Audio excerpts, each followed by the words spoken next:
नंदुरबार झेडपीसाठी अनेक दिग्गज इच्छुक असल्याचं पाहायला मिळतंय। विजयकुमार गावितांच्या कन्या पुतणी सुद्धा इच्छुक आहेत, तर जयकुमार रावल यांचे भाचे जयपाल सिंह सुद्धा इच्छुक आहेत। आमदार चंद्रकांत रघुवंशींचे पुत्र राम देखील या ठिकाणी इच्छुक असल्याचं पाहायला मिळतंय। प्रशांत जवेरी या संदर्भातली माहिती देत आहेत। प्रशांत,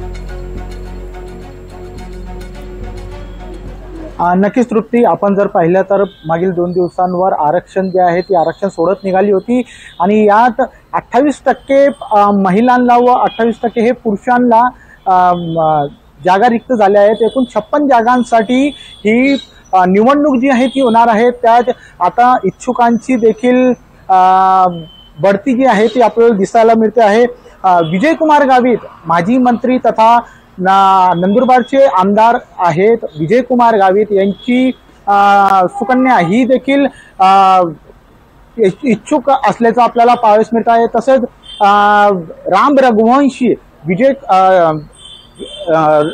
आमदार चंद्रकांत रघुवंशी यांचे पुत्र आहेत, ते देखील हे इच्छुक असल्याचं आपल्याला पाहावयास मिळत आहे। मात्र निवडणूक कधी जाहीर होते हेच पाहणं आता औत्सुक्याचं ठरणार आहे।